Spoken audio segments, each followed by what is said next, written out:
Durante la cena de Acción de Gracias, mi madre entregó sobres con dinero, anunciando un pequeño bono para quienes ayudan en la casa. Cuando pasó de largo frente a mí, mi hermano soltó una carcajada y dijo: «Parece que tú no cuentas». Me limité a sonreír, tomé otro bocado de mi plato y esperé. Esa misma noche, cancelé todas las cuentas familiares que yo mantenía. A la mañana siguiente, sus bonos eran papel sin valor y sus tarjetas fueron rechazadas en el desayuno, pero el dinero fue solo el comienzo de lo que perdieron. Me llamo Michael. Tengo 37 años y, si algo he aprendido sobre la familia, es que ser constante no garantiza ser valorado. A veces solo significa que te usarán hasta que no quede nada más que sacar. Me mudé a Seattle hace 6 años por trabajo. Soy desarrollador de software. El empleo es bueno, el sueldo es estable, los beneficios son sólidos y he construido una vida tranquila por mi cuenta. No lujosa, pero cómoda. Sin embargo, eso nunca fue lo que mi familia vio. Durante 6 años, todos los meses, envié dinero de regreso a Pensilvania. No cantidades pequeñas. La hipoteca de la casa donde crecí, el pago del auto de mi madre, el seguro de ETEN, servicios básicos, teléfonos, plataformas de streaming, reparaciones de emergencia, copagos médicos, regalos de Navidad que yo compraba y enviaba para que ellos los envolvieran y se los intercambiaran entre sí. Todo llevaba una hoja de cálculo. Al principio era solo una forma de organizar gastos. Con el tiempo, se convirtió en algo distinto. Una especie de prueba. Tal vez evidencia de que yo existía en sus vidas, aunque fuera únicamente como una cuenta bancaria disponible. El total era claro, $187,000 enviados en 6 años. Sin contar boletos de avión para que visitaran a la tía Linda en Florida, los muebles nuevos que pagué cuando mi madre quiso redecorar la sala, el techo nuevo que costó $12,000 3 años atrás, o la visita a urgencias cuando Ethan se rompió la muñeca presumiendo en el gimnasio. Mi madre nunca preguntaba cómo estaba yo. Llamaba, en menos de 2 minutos, aparecía una factura. A veces comenzaba con una historia sobre los vecinos o una receta nueva, pero la conversación siempre terminaba girando hacia el dinero. El calentador hacía un ruido extraño. Ethan necesitaba llantas nuevas. Los impuestos de la propiedad estaban vencidos. ¿Podía ayudar? Solo esta vez. Nunca era solo una vez. Ethan jamás llamaba. Tenía 32 años, vivía en casa, trabajaba medio tiempo en un gimnasio unas 20 horas a la semana. Tenía tiempo para entrenar, publicar su progreso físico, hablar de disciplina y éxito en redes sociales. Pero no para contribuir a la casa donde vivía sin pagar renta. Ni hipoteca, ni servicios, ni comida. Una vez pregunté por qué Ethan no aportaba más. Mi madre se puso a la defensiva. Dijo que estaba encontrándose a sí mismo, que había pasado por mucho, que yo no entendía lo difícil que había sido para él después de la muerte de papá. Papá había fallecido hacía 8 años. Me repetía que era algo temporal. Que solo estaba ayudando a que se estabilizaran después del funeral y las deudas médicas. Pero lo temporal se volvió permanente.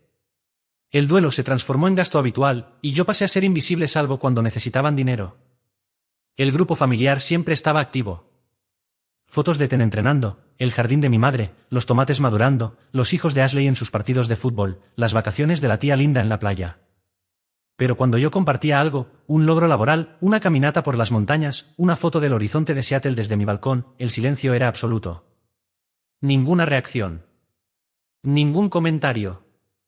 Una hora después, el chat seguía con otro tema, como si yo no hubiera escrito nada.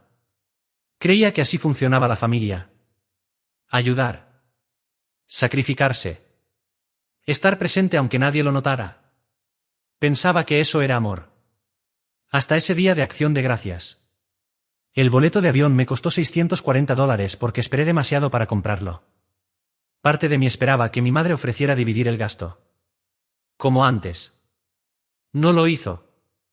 Solo dijo que era importante, que toda la familia estaría allí, que me extrañaban. Cuando me senté a la mesa estaban mi madre, Ethan, la tía Linda, el tío Robert, Ashley y su esposo Daniel. La conversación fluía a mi alrededor. Ethan hablaba de una competencia de fisicoculturismo. Mi madre lo miraba orgullosa, tocándole el hombro. La tía Linda me preguntó por mi trabajo, pero antes de responder, el tío Robert interrumpió con una historia irrelevante. Todos rieron. Yo seguí comiendo en silencio. Después del postre, mi madre se levantó con una sonrisa especial.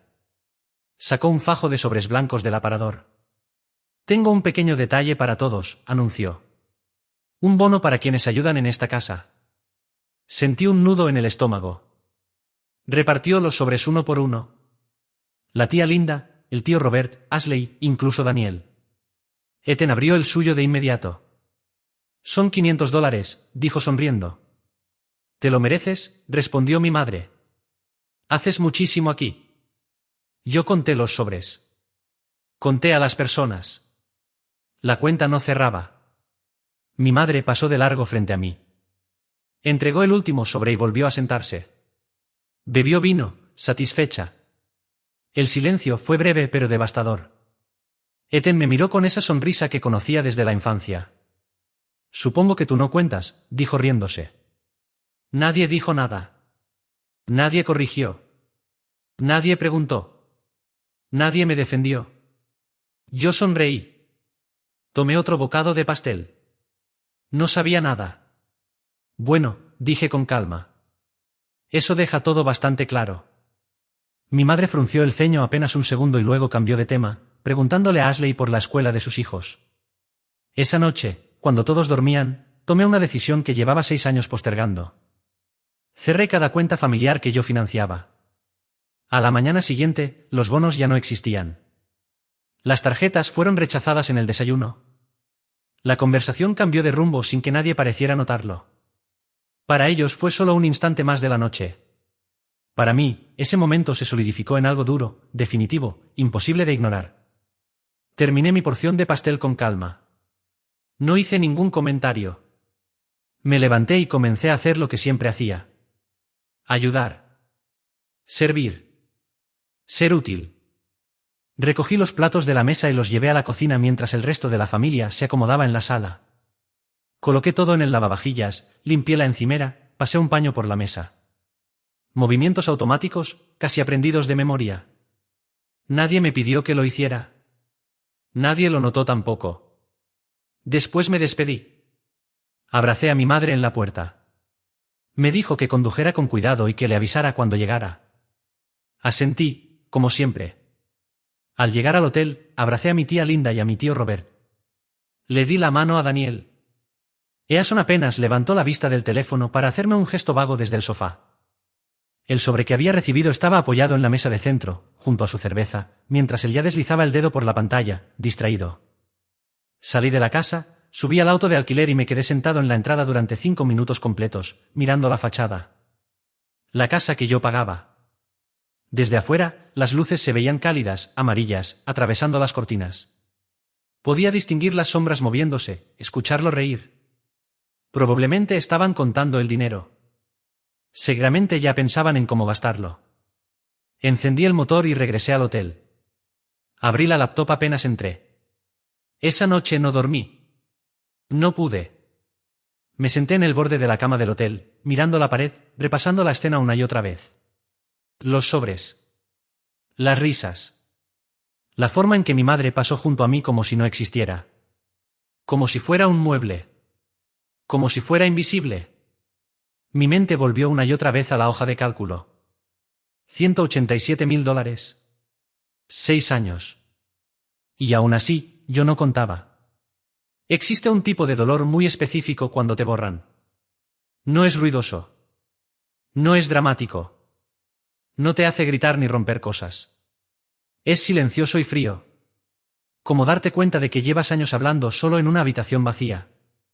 Como entender que la conversación que creías tener siempre fue un monólogo. Pensé en llamar a alguien. Tal vez a un amigo. Pero, ¿qué iba a decir? ¿Que en la cena de Acción de Gracias repartieron dinero y me dejaron fuera? Dicho así sonaba trivial, casi infantil. Pero no se trataba del dinero dentro del sobre. Nunca fue eso. Era lo que el sobre representaba. Reconocimiento. Valor. La confirmación de que importaba. De que alguien veía lo que yo hacía, aunque no dijera gracias. Y yo no recibí nada. Abrí la laptop. La pantalla iluminó la habitación oscura. Entré a mi cuenta bancaria y luego abrí la lista de pagos automáticos. La lista que había construido durante 6 años. Un sistema que funcionaba como un reloj, retirando dinero de mi cuenta todos los meses y enviándolo a ellos. La hipoteca a nombre de mi madre. Los servicios, gas, electricidad, agua. El pago del sedán. El seguro del auto de ella y de la camioneta de Ethan. El plan familiar de teléfonos. Netflix. Hulu. HBO Max. Spotify Premium. Me quedé mirando esa lista durante largo rato. El cursor descansaba sobre el primer pago. Mi mano estaba sobre el mouse, pero no hice clic. Todavía no. No me veían como familia. Me veían como un recurso. Una cuenta bancaria sin rostro. Un cajero automático que nunca se quedaba sin fondos. Y cuando solo eres un recurso, eres descartable. Ignorable. No recibes un sobre, porque los sobres son para las personas. Recordé las cenas de Acción de Gracias cuando era niño, antes de que mi padre enfermara, antes de que todo cambiara. Me vi a los 12 años ayudando a mi madre en la cocina mientras preparaba el relleno, diciéndome que yo era su apoyo, su hijo confiable, en quien siempre podía contar. Recordé tener 16 años y ahorrar durante meses para comprar una computadora. La necesitaba para las solicitudes universitarias y para unas clases de diseño gráfico que quería tomar. Un día regresé de la escuela y ya no estaba. La habían vendido. Usaron el dinero para comprarle a Isen un auto por su cumpleaños número 16. Un Honda Civic usado.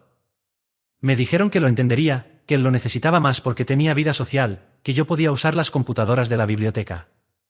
Que solo era una computadora. Que no era para tanto. Recordé tener 22 años y prestarle a mi madre $8.000 para reparar el techo después de una tormenta fuerte.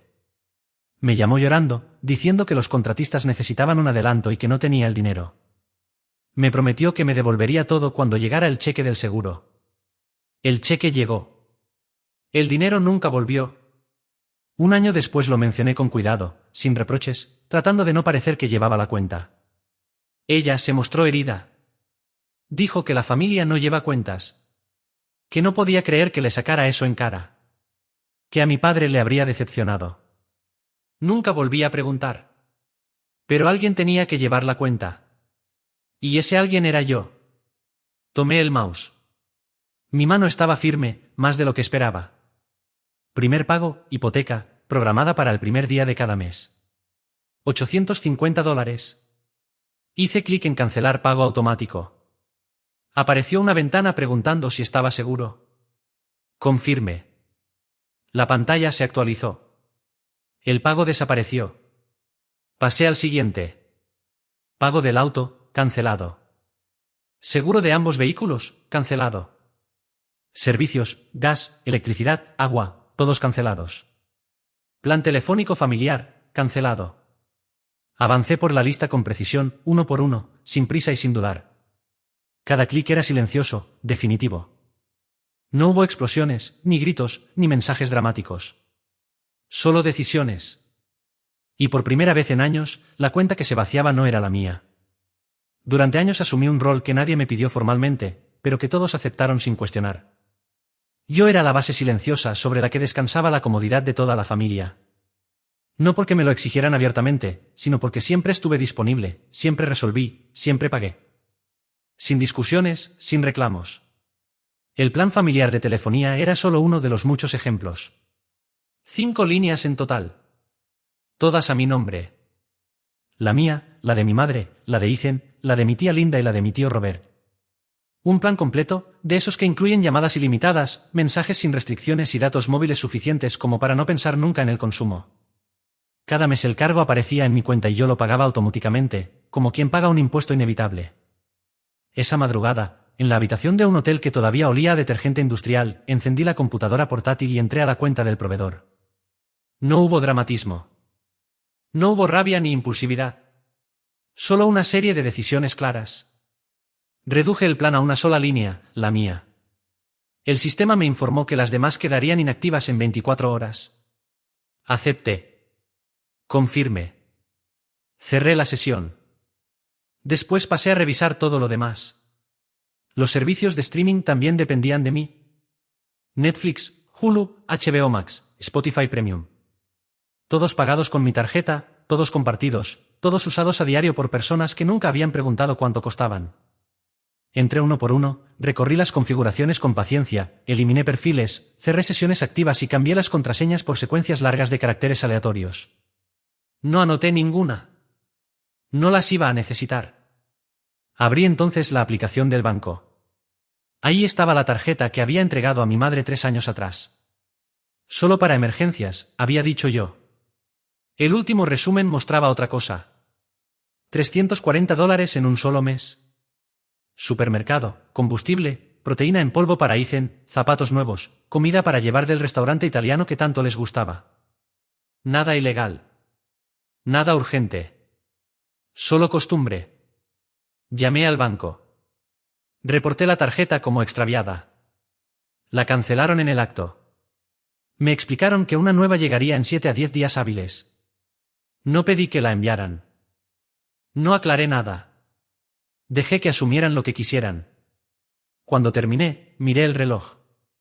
Habían pasado poco más de 2 horas. Afuera, el cielo comenzaba a aclarar y una luz gris se filtraba por las cortinas del hotel. En ese breve lapso había desmontado 6 años completos de apoyo financiero continuo. 6 años de pagos automáticos, de responsabilidades asumidas sin reconocimiento, de una infraestructura económica que nadie veía porque siempre funcionaba. No sentí enojo. No sentí culpa. Sentí algo mucho más limpio, calma. Una sensación de orden interno, de método. Como si por fin hubiera hecho una auditoría honesta de mi vida. Como si estuviera resolviendo un problema antiguo que siempre había postergado por comodidad o miedo a incomodar a otros. Hice el checkout del hotel. El recepcionista, con la cortesía mecánica de siempre, me preguntó si había disfrutado la estadía. Respondí que sí. Entregué el auto de alquiler, conduje hasta el aeropuerto y abordé el vuelo de regreso a Seattle. Durante el trayecto, tuve la sensación de que el avión flotaba con más ligereza. O tal vez era yo quien ya no cargaba tanto peso invisible. Llegué a mi apartamento, dejé la maleta junto a la puerta y preparé café. Prensa francesa, granos recién molidos del tostador del barrio.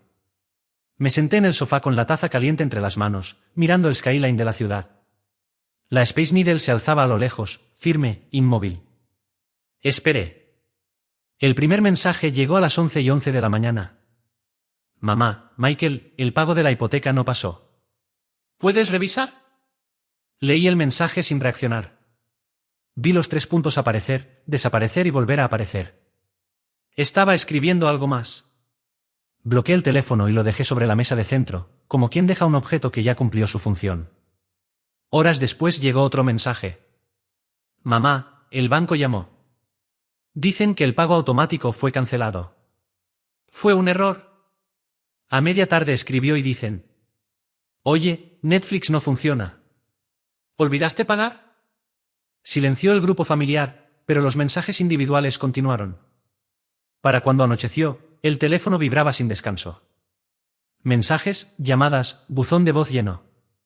No escuché ninguno. Solo observé cómo las notificaciones se acumulaban una encima de otra. Tía Linda, Michael, mi teléfono no tiene señal. ¿Pasó algo con el plan? Tío Robert, oye, chico, mi línea también está cortada. ¿Qué sucede? Dicen, ¿en serio? ¿Cuál es tu problema? Dicen, esto es infantil. Mamá, Michael, por favor llámame. No entiendo nada. Di la vuelta al teléfono, lo dejé boca abajo sobre la encimera y me puse a cocinar. ¿Pasta? Algo sencillo. Mantequilla, ajo, parmesano, un poco del agua de cocción para darle cuerpo. Comí despacio, masticando con atención, sentado solo en la mesa pequeña del comedor. Por primera vez en semanas sentí hambre real. No ansiedad, no cansancio. Hambre auténtica. Como si mi cuerpo, por fin, se sintiera autorizado a necesitar algo. Cuando revisé el teléfono nuevamente, a las 9 de la noche, había 14 llamadas perdidas y 29 mensajes. El último de mi madre estaba escrito en mayúsculas. Michael, llámame ahora mismo. Esto es grave. Ethan había añadido. Mamá está desesperada. ¿Qué hiciste? Respondí solo a un mensaje. El primero. El que preguntaba si había sido un error. Escribí. No fue un error. Activé el modo no molestar y me fui a dormir. El sábado las llamadas comenzaron de nuevo. Dejé que sonaran. Al mediodía ya había 31 mensajes nuevos. La mayoría de mi madre, algunos de Ethan, uno de tía Linda, más amable que los demás, pero igual de preocupado. A las 2 de la tarde atendí cuando mi madre llamó. Michael, gracias a Dios, dijo apenas contesté. Su voz estaba tensa, elevada, al borde del pánico. ¿Qué está pasando? El pago de la casa no entró, la compañía eléctrica mandó un aviso y esta mañana cortaron mi línea, y la de Ethan también. ¿Alguien hackeó tu cuenta? No, respondí con calma. Fui yo. Silencio. ¿Cómo que fuiste tú? Cancelé todo. Los pagos, la hipoteca, los servicios, los teléfonos, todo. Michael, esto no es gracioso. No estoy bromeando. ¿Pero por qué? Su voz se quebró. ¿Por qué harías algo así? Me acerqué a la ventana. Afuera, la lluvia caía constante, sin prisa. Y por primera vez en mucho tiempo, no sentí la necesidad de justificarme. Siempre he pensado que en Seattle la lluvia no cae por casualidad. Hay días en los que parece hacerlo con una intención específica, como si el clima supiera exactamente cuando uno deja de importar. Aquella tarde, con el teléfono aún caliente en mi mano, tuve la certeza de que no era solo una sensación. Es que yo no cuento, dije finalmente, rompiendo un silencio que se había vuelto pesado. ¿De qué estás hablando ahora?, respondió mi madre, con ese tono entre confusión y cansancio que usaba cada vez que yo mencionaba algo incómodo. De acción de gracias, de los sobres, expliqué. Repartiste dinero a todos, menos a mí. Hubo un suspiro largo, cargado de fastidio. Uno de esos suspiros que no buscan calmar, sino cerrar la conversación antes de que empiece. Por favor, Michael, dijo. ¿De verdad todo este drama es por eso? Esos sobres eran para las personas que ayudan en la casa. Tú ni siquiera vives aquí. Me apoyé contra la pared de mi apartamento y cerré los ojos un segundo. Llevo 6 años pagando esa casa, respondí con calma. Mes tras mes, sin faltar una sola vez. Eso es diferente, contestó de inmediato, como si ya tuviera la frase preparada. ¿Diferente cómo?, pregunté. Porque sigo sin entenderlo. Porque estás ayudando a la familia, replicó. Eso es lo que se supone que debes hacer. Ese se supone me cayó como un peso antiguo, familiar. ¿Y qué se supone que yo reciba a cambio?, pregunté. El tono cambió. Ya no era defensivo, era acusador. Michael, estás siendo egoísta. Yo no te crié para llevar la cuenta de todo así. Negué lentamente. No, dije. Me criaste para dar sin preguntar, incluso cuando ya no quedaba nada. Y luego criaste a Ethan para recibir sin cuestionar. ¿Cómo te atreves?, respondió, ahora con la voz afilada. Ethan me ayuda todos los días. Está aquí. Vive en la casa. Corta el césped, saca la basura. No paga alquiler porque lo está pasando mal. ¿Mal?, repetí. Han pasado 8 años. ¿Tú no entiendes?, insistió. Entiendo perfectamente, respondí. Yo soy la cuenta bancaria. Ethan es el hijo. Eso no es verdad, dijo con firmeza. Demuéstralo, contesté. Dime una sola vez, en los últimos 6 años, en que me hayas llamado solo para preguntarme cómo estaba. No para pedirme dinero. Solo para hablar. El silencio fue inmediato. No un silencio técnico, sino uno cargado de respuestas que no iban a llegar. Eso pensé, añadí. Entonces su voz cambió otra vez, ahora apurada, casi nerviosa. Michael, por favor. Podemos hablar de esto después, pero tienes que arreglar los pagos. La hipoteca vence. El banco llamó. Si no pagamos antes del lunes, habrá recargos. Ese ya no es mi problema, dije con claridad. He terminado, mamá. He terminado de ser invisible. He terminado de financiar una vida de la que no formo parte. Tú eres parte de esta familia, replicó. No, respondí. Dejaste eso muy claro hace tiempo. Colgué sin esperar respuesta. El teléfono sonó de inmediato. Rechacé la llamada. Sonó otra vez. La rechacé de nuevo. En la tercera llamada bloqueé su número. Luego hice lo mismo con Ethan, con mi tía Linda, con mi tío Robert y con Ashley. Uno por uno. Sin prisa. Me senté en el sofá de mi apartamento. El silencio era total.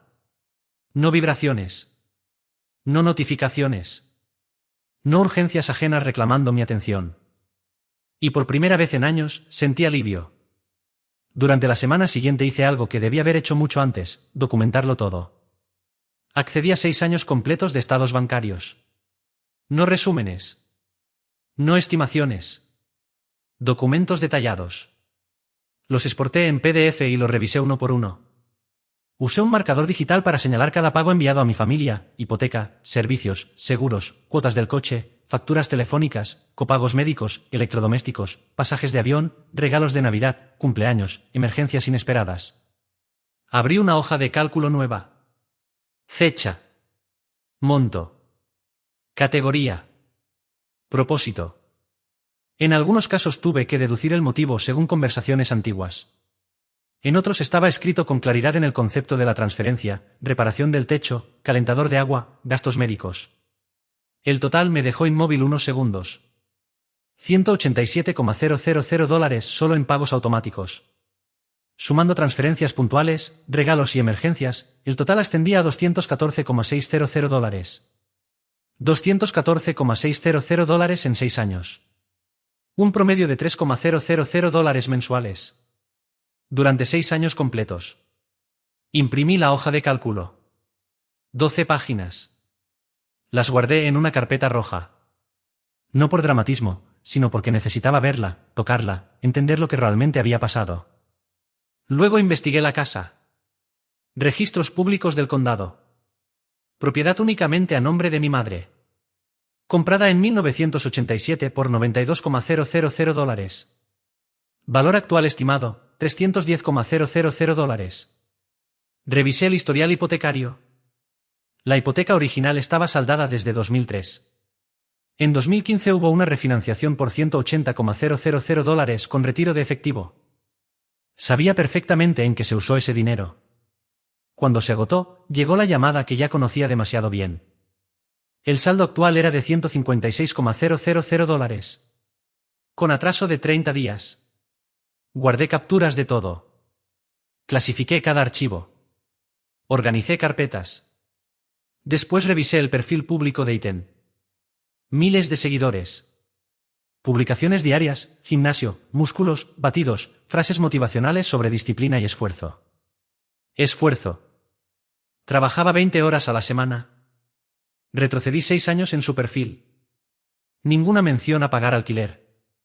Ninguna referencia a ayudar económicamente. En cambio, ropa deportiva nueva, suplementos caros y un viaje a Virginia Beach el verano pasado. Guardé esas imágenes también. No sabía aún qué haría con todo aquello, pero si sabía algo, si intentaban culparme, amenazarme o retratarme como el villano, yo tenía pruebas. Documentadas.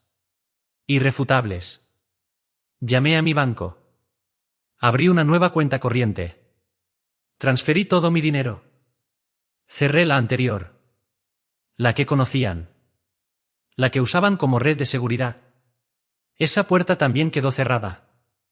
El jueves, exactamente una semana después de Acción de Gracias, recibí un correo electrónico de un despacho de abogados en Pensilvania. Asunto familiar urgente. Lo abrí. El mensaje era de Mark Reynolds, abogado representante de mi madre. Solicitaba una reunión para discutir arreglos financieros y obligaciones familiares. Afirmaba que yo tenía el deber legal de apoyar económicamente a mi familia y mencionaba posibles acciones legales si no reanudaba los pagos. Leí el correo 2 veces. Luego me reí. En voz alta. ¿Solo? Abrí una respuesta. Adjunté la hoja de cálculo. Adjunté los registros hipotecarios. Y empecé a escribir. Adjunté las publicaciones de Instagram de Ethan y redacté el correo con calma, midiendo cada palabra. Escribí. Señor Mark Reynolds, no existe ninguna obligación legal de mi parte para mantener económicamente a familiares adultos. Tengo 37 años. Mi madre tiene 64, es propietaria de su vivienda y no depende legalmente de mí. Mi hermano tiene 32 años y vive sin pagar alquiler. En los documentos adjuntos se detalla que, durante 6 años, he aportado de manera voluntaria más de $214,000 en apoyo económico, mientras se me solicitaban cerca de $600 mensuales adicionales. Este apoyo queda oficialmente finalizado. Solicito que no se me contacte nuevamente. Envíe el mensaje sin titubear. 30 minutos después llegó la respuesta. Breve. Directa. Profesional. El punto ha sido comprendido. Esta oficina no continuará con el caso. Sonreí levemente. Pero sabía que aquello no había terminado. Solo era el comienzo. Para diciembre, las consecuencias reales empezaron a manifestarse una tras otra. Yo observaba todo desde casi 2,800 millas de distancia, viendo cómo el sistema que había sostenido durante años comenzaba a derrumbarse sin mi intervención. La hipoteca quedó impaga durante 2 meses consecutivos. El banco envió un aviso formal de incumplimiento. Mi madre tenía 90 días para regularizar la deuda antes de que se iniciara el proceso de ejecución hipotecaria. La llamada llegó desde el teléfono de tía Linda. No contesté. Dejó un mensaje de voz. Estaba llorando. Dijo que el banco iba a quedarse con la casa. Dijo que Ethan no tenía a dónde ir. Dijo que yo estaba destruyendo a la familia. No dijo que estuviera arrepentida. No pidió perdón. Luego vinieron los servicios. Tras un solo pago omitido, cortaron la electricidad y el gas. Mi madre tuvo que abrir nuevas cuentas a su nombre y pagar depósitos que no tenía. Terminó pidiéndole dinero prestado a tía Linda. Después se venció el seguro del auto. Ethan fue detenido por una luz trasera rota y recibió una multa por conducir sin seguro. $500. Las plataformas de streaming parecían un detalle menor, pero al parecer lo afectaron más de lo que esperaba. Ethan empezó a quejarse constantemente. Publicó en Instagram sobre familias falsas, sobre personas que te abandonan cuando las cosas se ponen difíciles. No mencionó mi nombre, pero los comentarios de sus amigos eran claros, todos coincidían en que la familia debía mantenerse unida. Tomé capturas de pantalla. Pensé, por un momento, en responder públicamente. En subir mi hoja de cálculo. En mostrar cifras, fechas, transferencias. En exponer quién sostuvo a quién durante años. Pero no lo hice. No necesitaba demostrar nada. Mi venganza no era pública. Era silenciosa. Y consistía simplemente en vivir sin ellos. El grupo familiar, que había silenciado pero nunca abandonado, era un caos constante. Mensajes todos los días. Tía Linda intentando mediar. Tío Robert diciendo que yo había ido demasiado lejos. Ashley permanecía en silencio la mayor parte del tiempo, aunque de vez en cuando intervenía pidiendo calma. Ethan me insultaba. ¿Cobarde? ¿Egoísta? ¿Desalmado? Mi madre enviaba mensajes largos, párrafos enteros. Hablaba de lo difícil que había sido criarnos después de la muerte de papá. De todo lo que había sacrificado. De que nunca pidió nada a cambio. De lo decepcionado que estaría él de mí. Eso último casi logró que respondiera. Casi. Pero entonces recordé los sobres. Las risas. Supongo que tú no cuentas. Y guardé silencio. A mediados de diciembre, Ethan se desesperó. Me escribió desde un número que no reconocí, seguramente el teléfono de algún amigo. Michael, ganaste. ¿Está bien? Ya entendí. Mamá está a punto de perder la casa. Solo ayúdanos con la hipoteca hasta que pueda resolver algo. Por favor. Miré el mensaje durante varios minutos. Respondí con una sola frase. 6 años, Ethan. Ayudé durante 6 años. Ahora resuélvelo tú. Bloqueé ese número también. La Navidad pasó. La pasé solo, en Seattle. Cociné una pechuga pequeña de pavo, vi películas, salí a caminar bajo la lluvia fría. Fue la Navidad más tranquila que había tenido en más de una década. En la víspera de Año Nuevo, llegó un correo de mi madre. El asunto decía, lo siento. Lo abrí. Michael, lo siento. Debí darte un sobre. Debí reconocer todo lo que hiciste. Tienes razón. Te dimos por sentado. Ethan también. Todos lo hicimos. Te lo pido como madre. Por favor, ayúdanos. Vamos a perder la casa. Ethan está buscando trabajo de tiempo completo, pero no es fácil. Estoy pensando en vender, pero el mercado está lento y estamos atrasados con los pagos. Te lo ruego. Leí el correo 3 veces. Era la primera vez que lo admitía. La primera vez que decía esas palabras, te dimos por sentado. Redacté una respuesta. La borré. Volví a escribirla. La eliminé otra vez. 4 intentos. Finalmente envié esto. Mamá, agradezco la disculpa, pero una disculpa no borra 6 años. No borra acción de gracias. No borra cada llamada pidiendo dinero, ni todas las veces que nunca llamaste para preguntarme cómo estaba. No soy responsable de arreglar esto.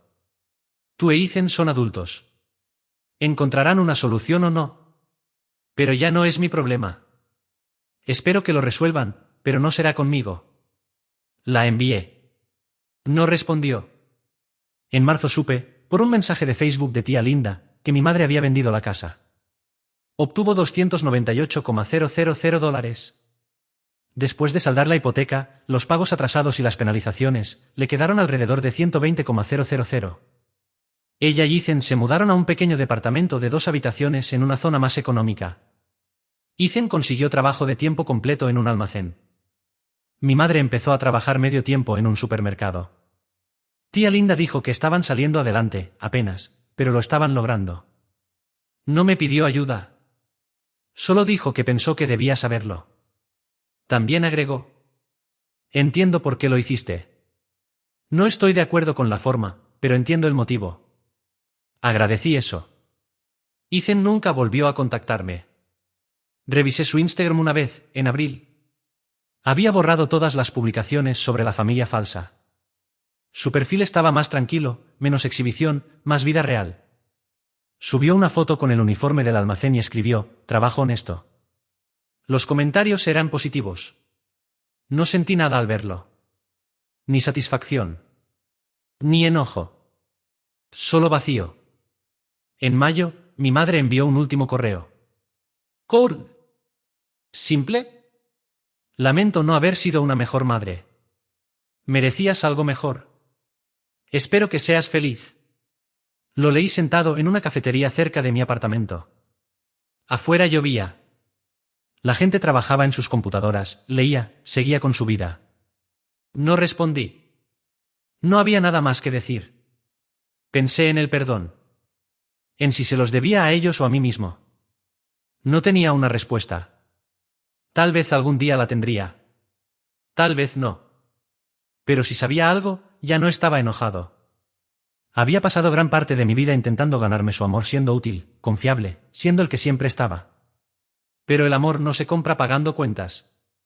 Se da libremente. Y ellos nunca lo dieron. Así que dejé de intentar ganarlo.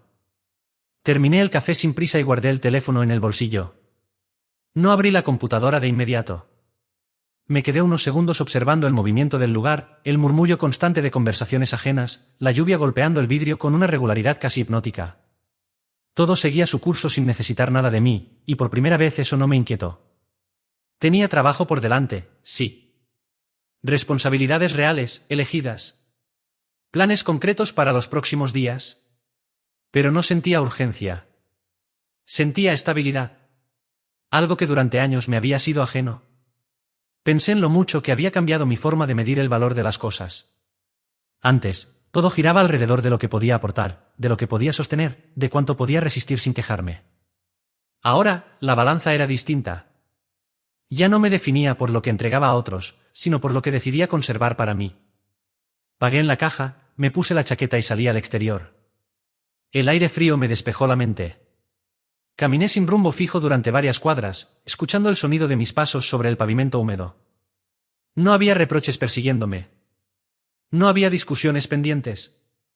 Tampoco culpa. Solo había espacio. Comprendí entonces que no todo cierre necesita una reconciliación ni una última palabra. Algunas historias terminan cuando uno deja de cargar con ellas. Y eso, aunque no siempre se siente bien de inmediato, se siente correcto. Seguí caminando, sin mirar atrás, sin revisar el teléfono, sin esperar nada de nadie.